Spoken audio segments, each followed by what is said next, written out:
post-game show, and it's almost like game one. It's an angry win, if you're following the Celtics, because this was a really frustrating game to watch for about 1,000 different reasons. Look, we survived the Scott Foster game. I guess that's all. Yeah.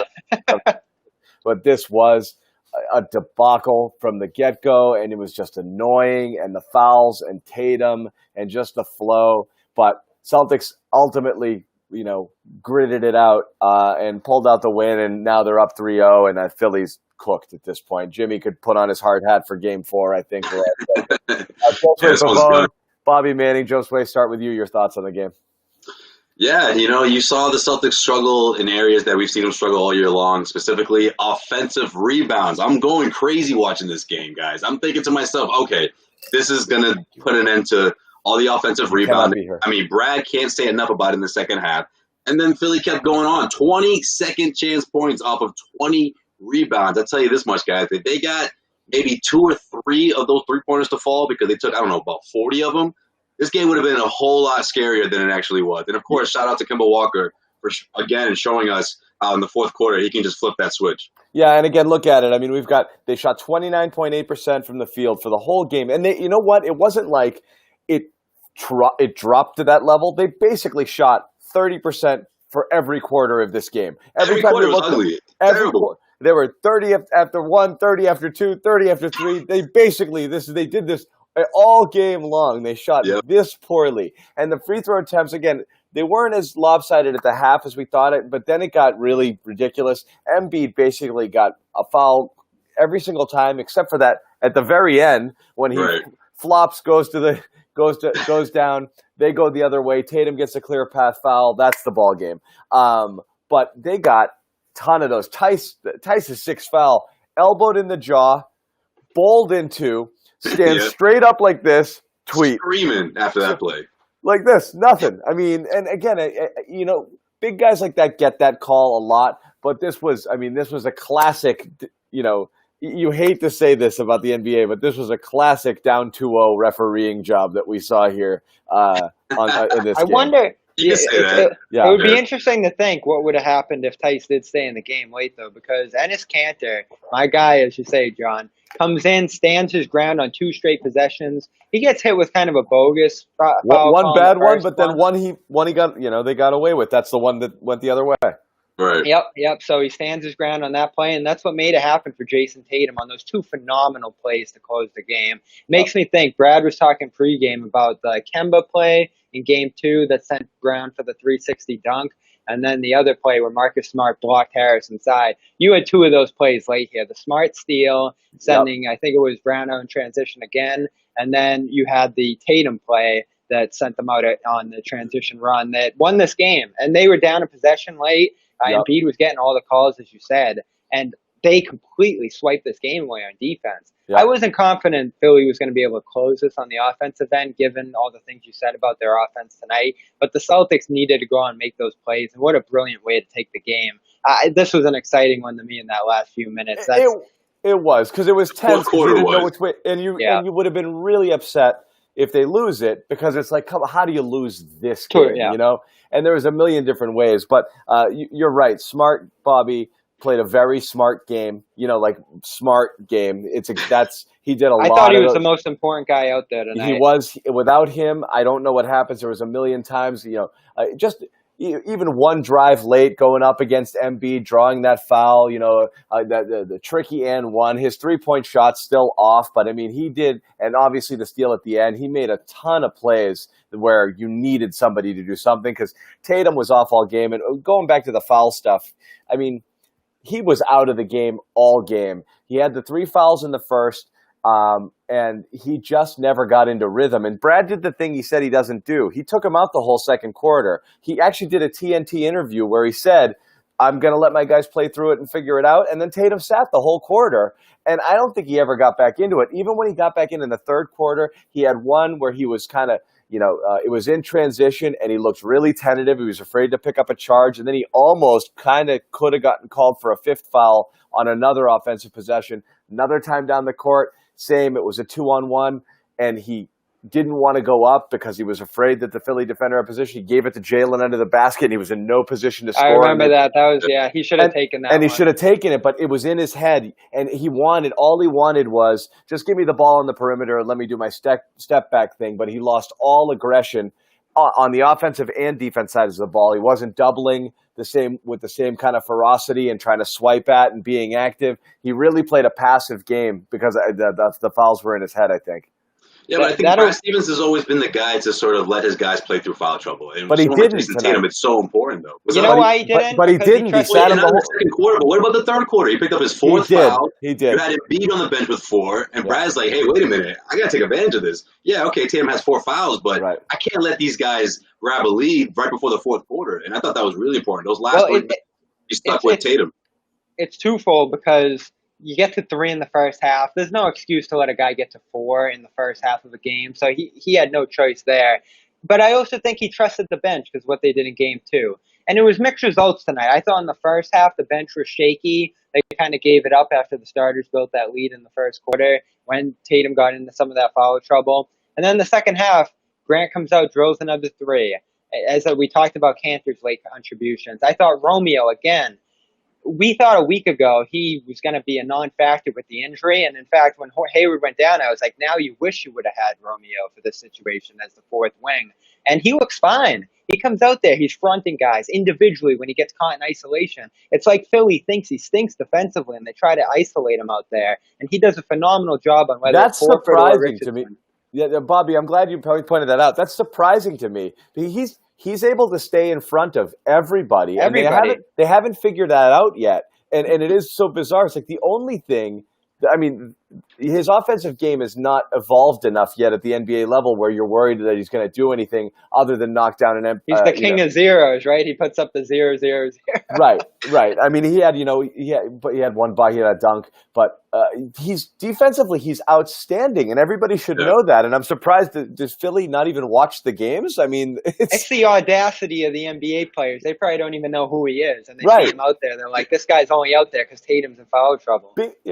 Like, we're going to take it right to the scrub. Hey, mismatch, give me the ball. You're screaming for it in pickup. Like, he's definitely not in a scouting report. Like, they're not really prepared for Romeo Langford to check in. But you know what? Though, you see the rook, and your eyes are like this. I've always thought Horford, he reminds me so much of a young Avery Bradley, 19-year-old Avery Bradley. Because remember when he first came, he didn't have that shooting touch. He was all exclusively backdoor cuts and layups. That was all he could do. Remember?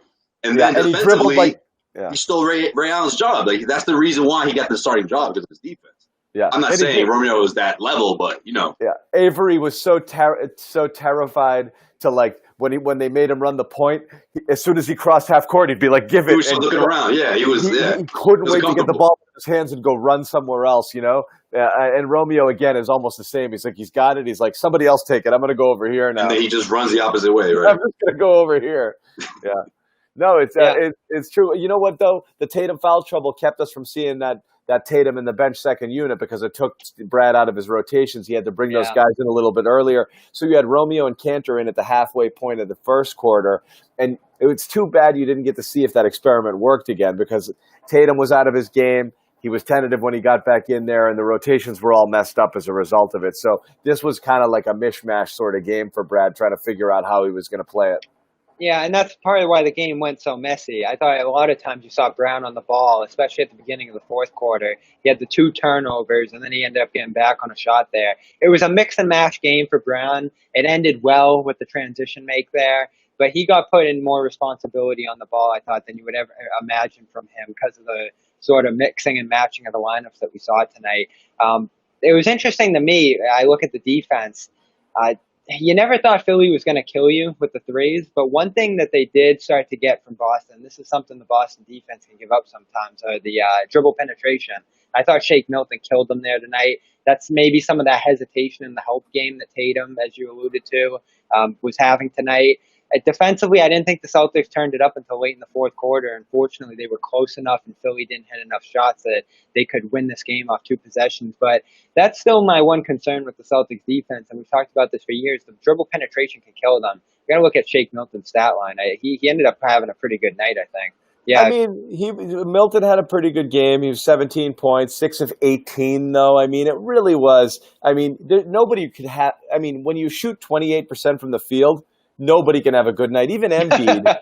Even Embiid was 7 of 20. He was 14 of 16 from the line. And that's, think about how bad that is. He started out, he didn't miss in the early going. So he went cold. They all, I mean, nobody did anything for these guys. It was a clunky game. So when you get, it was such an ugly game that when Richardson or Milton would do something, they'd be like, whoa, these guys, like they're good like that. And it's like, yeah, I know, but they're shooting 30%. All of them shot 30%. But they still hung around, though. And they hung around by doing things that Celtics have struggled with before in the past. And I can't help but think about the Raptors and think about how different this game would have been. You've given up those kind of possessions like Bobby was talking about, or whether you're giving up all those offensive rebounds. Can you imagine giving up 20 offensive rebounds against the Raptors? Forget it. You're getting blown out. So, that's the big one. I look at it.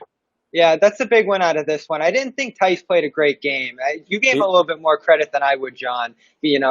Probably maybe a few of those would have been fouls on Embiid if they're calling this like a regular season game. But there's going to be that bumping and grinding inside. And Tice, a lot of the time, was just backing off and bending over and trying to show some pain to get himself some pity from the officials. When he's got to stand in stronger there, he's going to have a better night on the boards.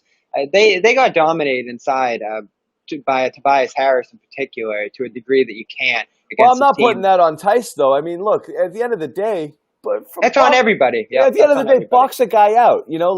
You're getting killed on the boards. You got to pay more attention to it. It's just too much standing around when the shot goes up, and they got killed with it. So that's all. That's a team failure. Tice it's not fair to blame him for anything that Embiid does to him. He's a sacrificial lamb out there. He's put out there to get his ass kicked and just do the best he can, no matter what you get. It's true. Whatever you get out of him is fine because it's a freaking mismatch. He's 6'8", Embiid's 7'2". He's a beast. So there's nothing you can do there. You're expecting if Embiid goes 7 for 20 on you, and a bunch of fouls as well. Like that's fine. That's.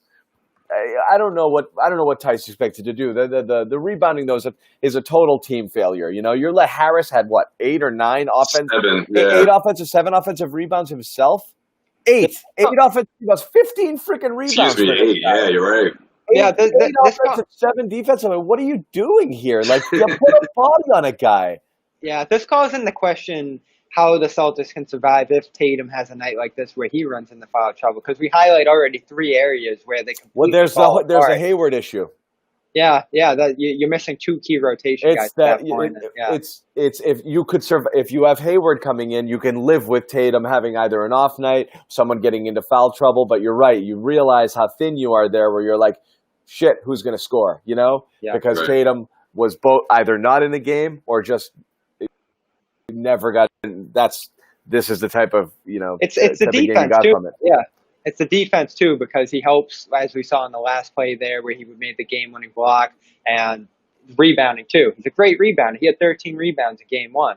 So like every piece of the game, you start to see why Tatum's one of the best plus-minus guys, on-off guys in the league because he fills all of these gaps for Boston, even offensively. How many times does he run the pick and roll at this point? And luckily, we haven't talked about Kemba Walker, but he picked them up big time in that end, where he was able to get on the ball and make things happen when Tatum was out of the game. Oh, man, best game from him in the bubble, for sure, in my opinion. Yeah. Honestly, best game we've seen in a long time from him. Yeah. Couple questionable, didn't finish as strong, but he looked like, and again, I just feel like I don't know what it is. He's still a tad. I think he could have put up 30 something. I mean, I think he could have really gone off today. He was moving great, and he gave them exactly what they needed. And he missed a couple. He had a lot of good looks. I think if he shot it a tad better, he could have had he could have had a phenomenal game. One of those explosive nights, right? Yeah, he could have. Yeah, Tatum though. Tatum was going off. He was cooking in the third quarter, but the way those two play off of each other, Yeah, I agree with you, John, for sure. He definitely looked like January or before the injury, Kemba Walker. And aggressive because he had to. So he took 20 shots. We haven't seen him take 20 shots in a long time, So we talked about this, Joe Sway, the finishing. That's something we haven't seen at all in the bubble. I point out the stats, about 60% of his shots are coming from 3. he was going to that bucket time and time again in the third quarter. And I love that make where he put his body in the Embiid and got the and one in transition. Tags a key foul on Embiid. You get 3 points out of that instead of 2, obviously. His finishing in this one was almost Isaiah-esque, like the way he was using his body inside, and we haven't seen that from him at all. He did. He was shielding. He was keeping guys on his hip. He was doing. That was really good stuff from Kemba. And you're right. You haven't seen a lot of that. Yeah, because these are tune-up games for Kemba now. Let's face it. He's got to be at tip-top shape for Toronto, and these games, especially Game 4, definitely a tune-up game. So that's the best part about it. Thank you very much, Philly, for extending the exhibition season. The Celtics still haven't played a meaningful game in the bubble. They got a couple more seeding games out of the series. It's perfect. It's a win-win. So can't wait for Sunday. The Raptors and Celtics are probably gonna be playing while other teams are playing first round series. And this is so great for the Celtics now because I think the worst thing you could ever have is a massive layoff, especially in this environment where guys are trying to stay in a rhythm. And both these teams are hurtling towards sweeps. There's no way Toronto's not going to sweep Brooklyn after the Joe Harris ejection from the bubble. And, maybe Philly steals a game here, but I don't have any faith in their ability to finish. So I think both these series are headed towards sweeps. This thing is done. This is the best they have. It's over. That's the best effort they have. And they can't duplicate that. They had Scott Foster. They had the home crowd. They had everything, the home crowd. Yeah. Oh, Kristaps and Mook getting into it, by the way. Oh, man. Just a little. All right, let's quickly talk about our man Al again. What in the world, guys? How insignificant and inconsequential can he be? He helped on the boards. So he grabbed 10 boards. 10 boards. I'm glad you bring him up. But I'm baffled by it. I understand fit, but in 3 games we haven't seen anything that resembles even a mid-level, of what we were used to seeing with Horford when he was a Celtic.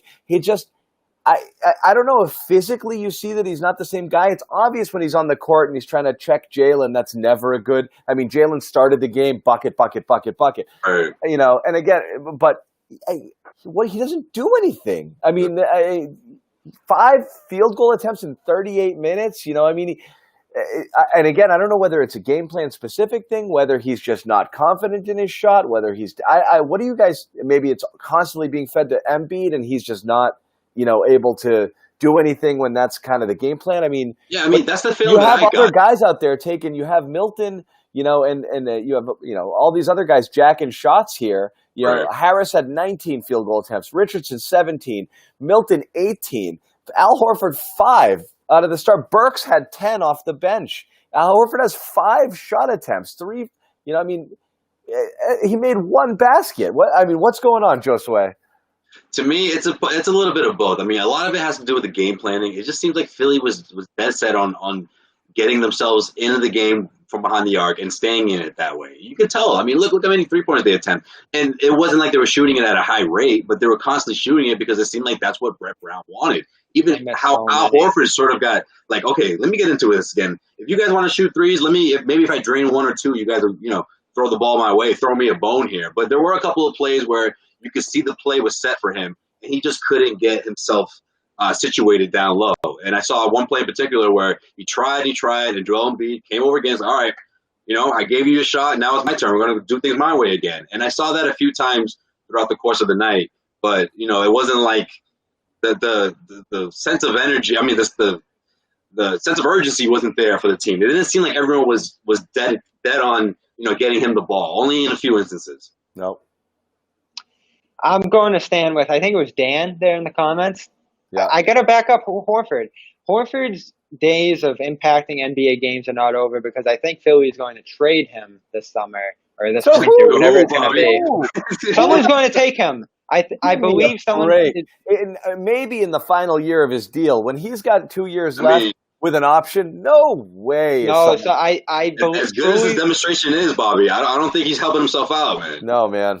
I truly believe he has good basketball left to play in the right situation. And I think his play is a product of this circumstance. Good basketball at a veteran minimum or a $10 million exception or something, not at $31 if they bring back the amnesty, right? No, but he's a buyout candidate, my man. Yeah. Nah, too sorry. soon. Oh, Too geez, soon. that is going to be a He's monster not battle. Joe Kim Noah yet, man. Not He's not yet. Joe Kim yet. Yeah. Come on. If they don't bring out the amnesty, that's going to be a nasty bio. But I look at what they have him doing. Not bringing that back. He gets maybe 1-2 post ups a game, which is where he worked his magic in the Celtics uniform. He doesn't ever get a long stretch playing at the center spot with Embiid off the floor because they need Embiid on the floor at all times. So they're going to lose control of the game. So, like, what do you do with him offensively? Because he's just standing out there as a force. But you have an 8-minute stretch. You got an 8-minute stretch where Embiid goes to the bench after he picks up that other foul. Still nothing. No, I thought they got a little bit of a thing going there. They had the 4 shooters out there on the floor, which is it's shooters with the Sixers because they don't have any shooters, so that hurts him offensively. And he had the huge foul. I think it was on Tatum out at the 3-point line there late in the game. It was Jaylen Brown. He what's he doing out there? I mean, that was never ever Horford's role in Boston to be guarding a Jaylen Brown type player on the perimeter. But when you're sided with Embiid, you got to pick one of those wing guys up. And has he lost some physically? Sure. But this is all on Philly. They signed him to make him a premier piece of this team in a role that he wasn't fit to fill. Yeah. Yep. See, I feel like they haven't given him that shot, though. Like, if you look at other examples, guys who have cashed in on big deals, you see they're one or two of the top options on offense. And obviously, we knew going into this that wasn't going to be the case, but I thought we'd see a little bit more than this. I mean, I thought we'd see him get more touches than we're seeing from Tobias Harris, but that clearly isn't the case.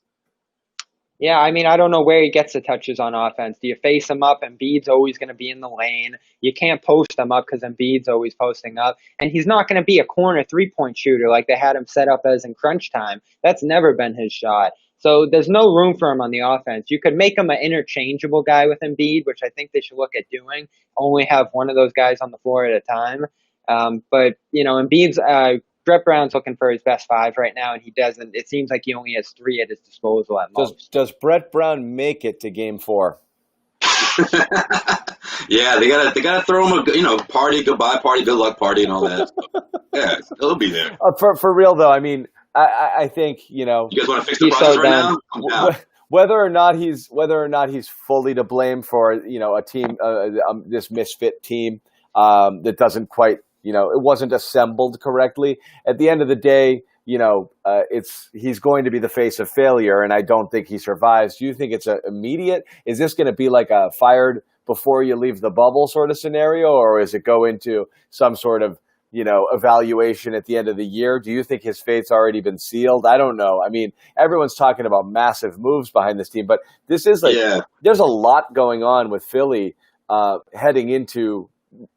Again, we're writing them off at this point, but there's a lot going to change. You're talking about trade Simmons or trade Simmons or Embiid. You're going to decide there. What do you do with Horford? What do you do with a lot of these guys? What do you do with Brown? Screwed. You're so screwed when they got $150 million committed next year in salary. Yeah, see, that's the thing. I think because of that, you're in a tough spot because first of all, you have to make that decision. Who are you going to trade here? One of these guys have to go just to create some sort of flexibility there. Yeah. And then you have to find a coach that's on board with these plans. So I just think it's way too early. And I know it's crazy saying that because we're 3 months away from the next season or whenever the new date's going to be. So they don't have a whole lot of time, but there's a lot of candidates out there. So, you think all the guys that struck out and trying to get that Knicks job, I mean, there are guys out there that could come in and coach. I think one way or another he's out. I just don't think it's that simple. It's going to take a little bit of time. You got Philly guys in our mentions right here, and they're not mad and they're not sour. They want this is Big Moose here. This is emblematic of a lot of what I'm seeing in the chat right now. Kill us. Please put us out of our misery. I want change. I want Brown out. I want to blow this up, and I'm getting a lot of that right now. Kind of seeing it in here, like please, make this end. So this all started with Markelle Fultz, and it's been a downhill slide ever since. The amount of guys that have been shuffling in and out there. Your whole Twitter burner account situation at the GM spot. And then finally, this tenure, their new GM, Elton Brand, has been an unmitigated disaster. The fans hate him. And that falls on Brett Brown, which is too bad because he seems like a decent coach. He's been there since 2013 and all that. They'll get better options at both those spots, I'd imagine. But I was looking at the salary chart. They're paying Tobias Harris as much as $41 million through 2024. Yeah, It's 150 next year, Bobby. They're 130 this year. It goes up to 150 next year. Yeah, and It's messed the up. whole league knows they're trying to sell off, so they'll get killed in negotiations. It's going to be Pennies another on the bad dollar. offseason. Yeah. So I don't know. Exactly. That's why you have to make that decision. And neither one of those guys are going to ask for a trade. Do you see Simmons ask for a trade or Embiid asking for a trade? I don't see it. So it's up to them. They have to decide which one they're dealing. Yeah. Yeah. And that's a tough decision. It really is, because I think the fan base loves Embiid. I think Embiid has done what he needs to prove that he's a franchise player there. But Simmons has more upside at this point. He's been a healthier player, and I just think he's a better player at this point too. We debated this last time. I kind of lean on the Simmons thing because I think it's easier, but I don't know. I mean, Embiid's clearly the more dominant talent. It's pretty close. It's just I'm leaning towards Embiid. What kind of team do you want to be? That's ultimately what you're trying to determine there. It's right. What's your identity going to be, and which one's going to fit it. It's almost a matter of it's less about the guy and more about right now, you're committed to a bunch of pieces. You might have to look at your existing roster as it's probably going to be and say, which of these two guys fits with these pieces? And then I'll start to rebuild from there as you go. Because you can't clear the deck, say it's going to be Embiid, and then build the team around him. At the end of the day, you have what you have. You're not going to be able to do unless you could get really crafty and do a massive makeover, but it'd be a lot of moving parts to get the team that you want on the fly, given all the money you've committed. That's the thing, because you're doing this on the fly. You don't have a whole lot of time, so it's really tricky. But I'll tell you one thing, though. I think when you look at between the two players, you have to also consider that, let's say, player X or all-star coming in that you're trying to trade for, you have to wonder who he would want to play for. And I think if I had to pick, I think a lot of those guys would lean towards playing for someone like Embiid, whether we're talking about how dominant he is, his attitude in the sense of, how gritty he is, and he can get in people's faces.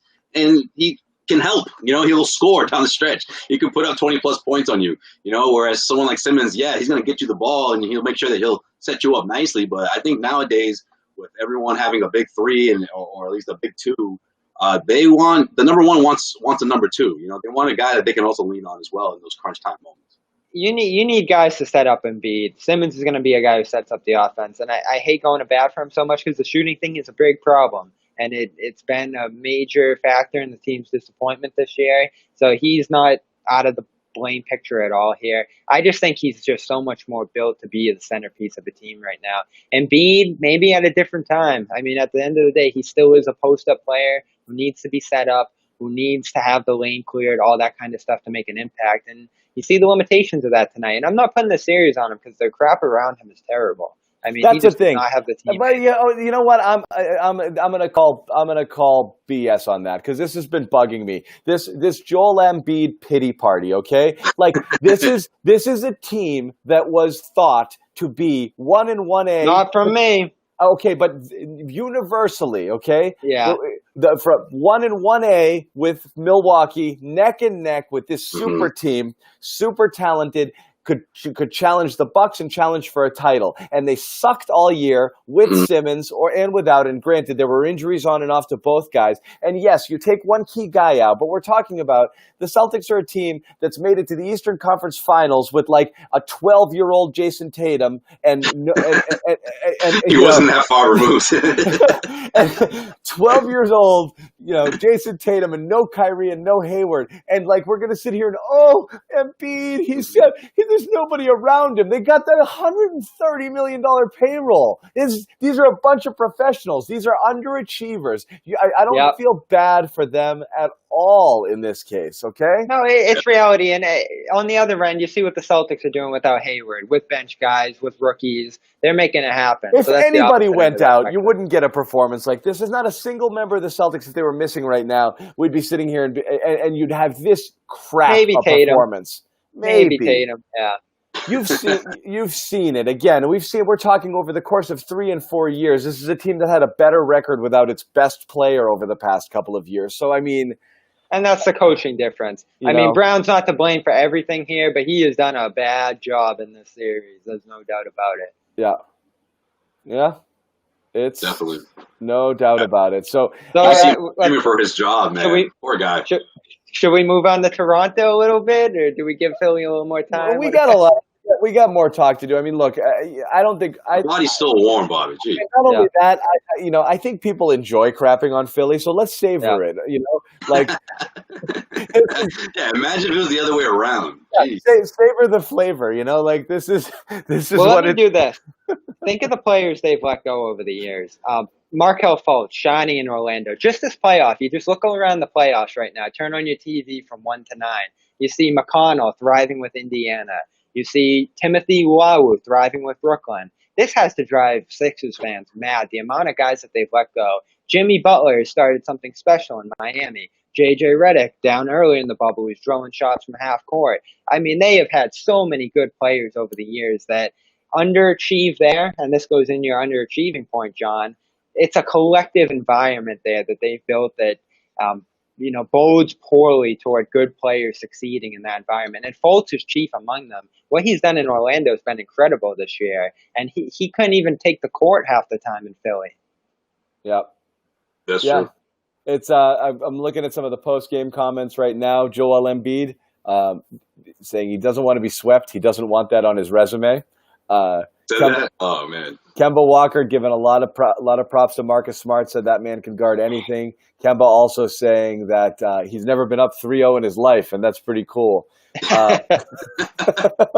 Which it's amazing. And again, we talked a little bit about Kemba and the type of game he had tonight, which is great. But again, even the attitude, he's like a little kid, man. He's like, I'm just having fun out there. It is amazing because after, you have a guy who acts the way he acts all year long, who's used to being a star, and he's like, no, you shoot, you score, I'm fine. And you're like, okay, is he putting on an act? At what point is this going to end and all happy fun time is going to be like, okay, just give me my damn shots. You remember Ray Allen after, I remember in the beginning days of the Big Three, they were all doing press conferences together.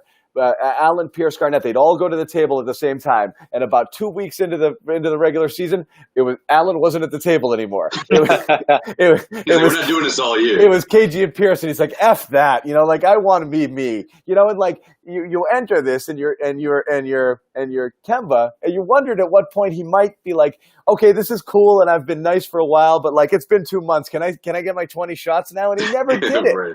Yeah. But he's never done it, and it's amazing. Yeah. And then after last game, it's all, and it's not, somebody pointed this out, but you see it. His post game, when they lose and he doesn't play well, he takes it on himself. When they win, no matter what he did in the game, he gives all props to his teammates, and he's done it all year long. Okay, and tonight he was the best offensive player, and he's sitting and talking about Marcus Smart, and it's amazing. And you can't talk about him. Every single thing you say about him, and anything any of the announcers say, is a subtweet of Kyrie Irving. It's basically continually. He is literally, it's like he was put on this planet to be the thing that Kyrie Irving isn't, and then to come to Boston to make people feel better about the whole Kyrie Irving experiment. It's amazing that it's gone this way with him. Yeah, he's the complete opposite. He's playing on a team with guys that can help him out. So he's amazed at him. He's on the sideline amazed half the time, and he can't believe how young these guys are. And I think it's very significant because of who he is as a player. It speaks to what he means to the team as a leader. And he's a veteran, a seasoned vet, so he's been there. He's been around. I think there's just so much weight that goes with that. With that being said, if he was someone who only had 3 or 4 years under his belt, I think he'd be a little different. But again, like you said, man, all those years and playing in Charlotte, he's up 3-0 in a playoff series. He's loving every moment of this. Yeah. I go back to that play yesterday where he goes down, battered by Embiid, probably a block. He could have complained like Tatum, all that stuff. And he shoots back out of nowhere. It was a Marcus Smart-esque play and just completely unwields the ball from Embiid, sends it flying out the other direction to Brown for that 360 dunk. That's probably the play of the season for the Celtics, and he's right in the middle of it. He's always blowing up plays like that on the defensive end. And, you said everything you can about the off-the-court impact there, John. We were laughing a little bit. I remember when we were standing there probably June of last year, so we're talking 14 months ago at the draft night. And they didn't have the best draft in the world, but what we heard was it was a good vibe type situation. They were trying to get good guys in there, good vibe in the locker room. And, it's the skill that has made this happen. It's the talent of this team that has gotten them to this point. But I don't think that good chemistry has hurt at all. No, you're right. And it certainly helped. And Bobby, we were there. Both of us were there for the rookie rollout that they did at the Arback Center. And it was all again, it was all good vibes, and everything leading up to that was good vibes, and everything on the draft night was good vibes, and we drafted good kids, I mean, just to think how poisonous it must have been that they might have theoretically passed up talent for character because they just didn't want anything to remotely resemble what they had. Right, and that carried over into the draft. You know, you guys had a video. I wasn't in on that segment, but it was I was like screaming at the screen, being like, "Listen, Grant Williams.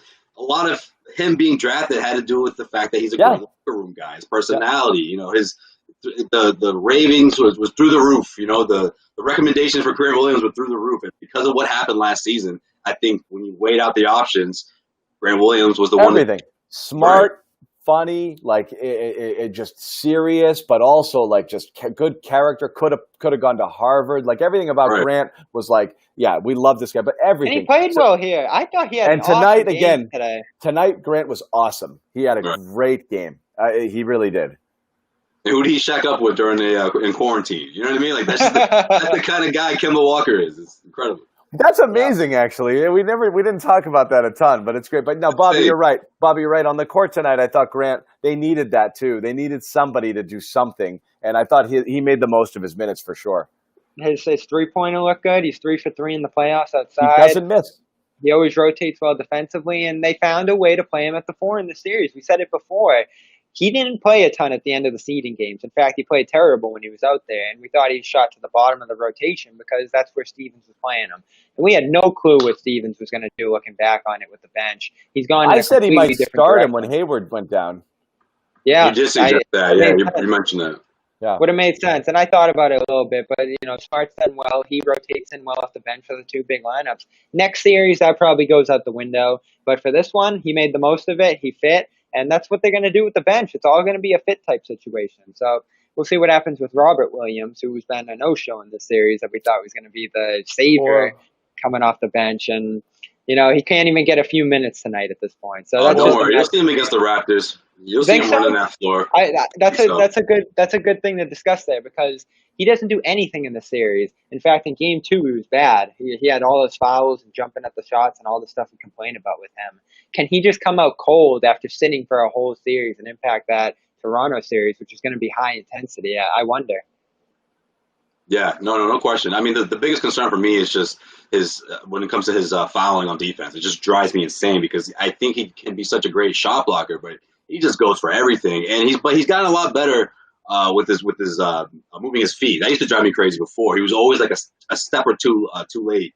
And throughout those 8 seeding games, or the ones where he shined the most, you saw him shine specifically in that area. And actually, Scalabrine brought it up one time during one of those games. And he saw we have to talk about it then? He recognized the difference. Yeah, you know how he is. He brought that up. Any final thoughts here before we move on? I don't mind a teeny taste of Toronto because it's certainly happening. We talked about rotations. Bobby, what do you think in terms of major differences here going on, how the series is played and how the games are played in terms of, I think the Celtics are going to approach it roughly the same way in terms of their rotations, but who do we see more of? Who might we see less of? What do you think? It's going to be Romeo. We get back to him. I hate playing this game because we name a guy and then he's out of the fold, and it just makes all of us look stupid. Burley Sullivan likes Ledford, and that's all I need.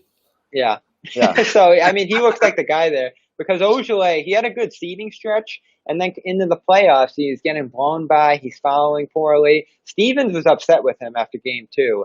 He got time early in that game and then got pulled and didn't play the rest of the night. So maybe that series bowl is better for him, but I would imagine it's going to be more of a Langford series than a Grant Williams series. I'm curious about Robert. I tend to agree with Joe Sway that he could impact that series given the, Toronto's going to play up more on the pick and roll, and that's a chance where he could dive to the basket. But after not playing here and kind of getting caught up in the speed of the playoff intensity, I'm a little concerned about him going into that Toronto series, but he's definitely an option as well. Yeah. A lot of people here, thinking the Raptors, it's again, we think that the tough matchup, but the Celtics have played them well this year. Again, the no Gordon Hayward really is a game changer. I think, you hate to make the excuses, but it is the reality. I think the Celtics with Gordon Hayward they match up well. I think they can without their. They're gonna. I'm not gonna say they have to play perfect games, but they don't have a lot of margin for error against a team like Toronto. Here with Philly, Right. Philly's a hot mess. Like you could play a crap game like the Celtics did. Philly's bench stinks too. And Philly's bench stinks. Toronto's got a great bench. Chris Yeah. Boucher, OG rotating in. They're very deep. That's why Toronto and Miami, I know, kind of scare you a tad because of the bench, there where, you're a little bit worried about that. And it's just a tougher matchup. You gotta bring it for 48 minutes. No question about it. Toronto It's going to be a grind of a series. It really is. That one's probably going to go the distance. Yeah. Someone just asked if they beat him without Gordon. Yeah. I think that is a grind of a series. Absolutely. And you're right. It could start early. You'd love to push the second round a little bit. Any minute or two that can get Gordon a couple of extra days. But again, the high intensity rehab still underway. It's going to stink not having him for the entirety of that series, probably, because that's where you have 3 wings on the Toronto side, 3 wings on the Boston side, and they're going to clash and explode. And all of a sudden, the Celtics are using one of their bench guys rather than an all-star, which is what gave them the edge in that bubble game. It's exactly right. Yeah, it's true. I mean, and the Raptors, again, they had a clunky game 1, but they're doing what they're supposed to do. Siakam has not been great, as this commenter says, in the bubble. That's true. That's true, yeah. He's been down. He had a good game today. He 26 points, 11 to 23 field goals. So, again, Lowry's always tough in. Fleet. Again, Celtics played him really, really well. Didn't get beat up as much as you thought with their size. They really hung in there. So it's again. So I've watched some of that Toronto-Brooklyn series, and this is going to be tough for Stevens too, because Toronto didn't put a lot on film in the bubble stretch.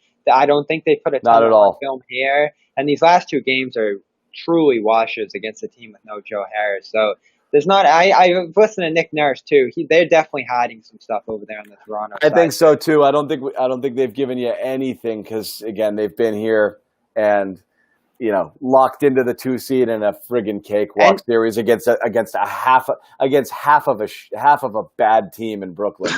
Yeah. And that's probably a reason the Celtics beat them as bad as they did there. They probably held things back a little bit in that game in terms of their playbook. Nick Nurse is a great coach. This is the series we've been waiting for years. That is going to be an incredibly hard series to win as they're constituted. Yep. Yeah, I still have them as a favorite. Yep. Still. All right. I have to think about it. I'll pull it out for game 4. All right. Well, we got more. When do we got game 4? Are they even going to play it? Sunday at 1 o'clock. We are going to do it 1 o'clock. So we'll be back here then. Hopefully with our hard hats on, with our Jimmy Toscano hard hats, signifying. He's going to rock it for sure. Signifying sweep, but again, we'll see what Philly has left here. We talk. I mean, Berkland, look at him. Or Birkin. That's a funny comment. If only we had Potapenko instead of Cantor. Oh, Vitali. In fairness, we did think Philly was going to fold and put in a crap effort for Game 3. They tried hard tonight. They just sucked. But the best you'll see. But they tried. So you're wondering again that effort down 3-0 and kind of like a let's get me out of this bubble sort of situation. I don't see a lot of 3-0 teams putting in really much of a fight bubble? here. No, forget it. They're in the bubble, tomorrow. Sunday at 1, you could be home on your couch by 8 o'clock. Like, why stay an extra 2 days just for the same fate? Yeah, I'm all set. I'm going home. You might see. We saw Joe Harris. I don't want to laugh at that because that was a family matter with him. But maybe someone on Philly. Maybe someone on Philly leaves on Saturday night and gets out of here a day early. We'll see. Yeah. All right. Well, imagine it's Embiid. Yeah. I think he's here. I think I got a bad knee. Something happened.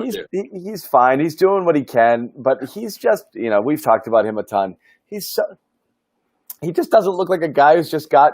He just doesn't have enough juice for 48 minutes. It's the way he plays, too. Like, you need to set him up. You need to do these long, extensive post sets. And the way Boston speeds up the game, it's just not conducive to the way Philly wants to play. It doesn't work. After those trips to the free throw line towards the end of the fourth quarter, I kind of got the sense, I'm like, wait a minute, are we going to go back to like 1998 here? Is the big man going to win the game for these guys for like a second? He tried. He did everything he needed to in that stretch. And I think he's had a good series, besides the gas outs that he's had, as you mentioned, John. But he's I don't know. I'm not going to feel too bad for him either.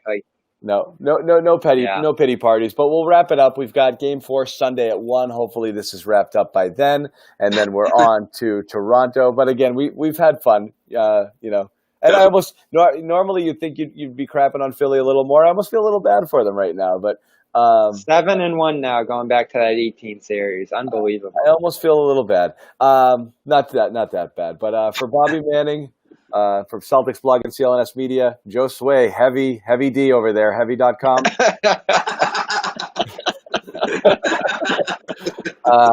He's your Celtics writer for Heavy, Celtics beat writer, heavy.com. John Zanis, all of us here for CLNS Media. We will see you guys Sunday after the game.